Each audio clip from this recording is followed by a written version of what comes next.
អូន សុស្ដីបង ណៃបានញ៉ាំអីនៅ Box ចឹងទៅ ញ៉ាំហើយបង ចុះណៃមានអីគេចង់ញ៉ាំនៅ Box ចឹងទៀតអត់ ចង់មានច្រើនណាបង ឥឡូវណៃនិយាយមួយមក មកអាំង អូខេបងនឹងនាំណៃទៅញ៉ាំមឹកអាំងហ្នឹងហ្មងក៏ប៉ុន្តែដល់ទៅណៃចាប់กระดาษនៅក្នុងនោះឲ្យបានពណ៌បៃតងក្នុងនោះមានពណ៌ផ្កាឈូកពណ៌សមួយពណ៌បៃតងបងឯងចាប់បានពណ៌បៃតងបងនឹងនាំឯងទៅញ៉ាំអីបង បាទ អូ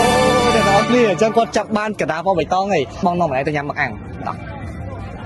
អូខេអ្នកនរគ្នាអញ្ចឹងខ្ញុំបាននាំគាត់មកដល់កន្លែងមឹកអាំងឯងអញ្ចឹងឥឡូវឯងចង់ញ៉ាំមឹកអាំងឯងគេឯងហៅបានទាំងអស់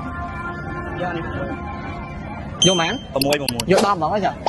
អូខេបងយក10អូខេអ្នកនរគ្នាខ្ញុំបានទូទាត់ជូនគាត់30000រៀលតាមអមរិត Mobile App សប្បាយចិត្តអត់ទៅពេលដែលដើរសក់បានមឹកអាំង10ឆ្កាក់ញ៉ាំ អូសប្បាយចិត្តខ្លាំង អូខេចង់អរគុណច្រើនអូនអូខេអញ្ចឹងគាត់ចាប់បានកระดาษពណ៌ផ្កាឈូកអញ្ចឹងខ្ញុំមិនអាចជូនគាត់ទៅហូបអីបានទេក៏ប៉ុន្តែខ្ញុំមានកាដូពីអមរិតដើម្បីជូនហ្នឹងឯងក្នុងនោះមាន Tumblr សភៅជាមួយនឹងជើងទូរស័ព្ទអញ្ចឹងអរគុណច្រើនអូន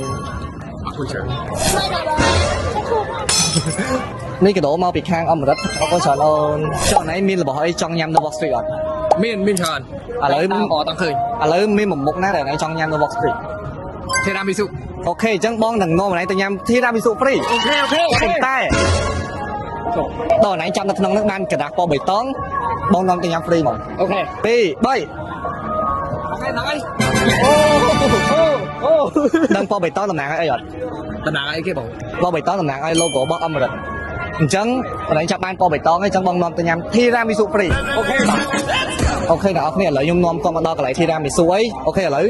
សំខាន់កន្លែងហ្នឹងគឺសល់តែមករសជាតិអញ្ចឹងឥឡូវញ៉ាំធីរ៉ាមីស៊ូរសជាតិកាហ្វេ ញ៉ាំ អូខេឥឡូវយកមែន មួយបានហើយ គាត់ទៅសល់2យក2ហ្មង អូខេ ឲ្យទីឲ្យសង្សារហ្មង អូខេ បងយក2ហ្នឹងហ្មងម៉ានបង ของ5 ដុល្លារបង ពេលអ្នកនរគ្នាអញ្ចឹងខ្ញុំបានទូទាត់លុយ$5ជូនគាត់តាមអមរិត Mobile App តាមអមរិត លក់សិនអើយងាញ់ខ្លាំងមែនតើ សំខាន់អ្នកលក់ស្អាត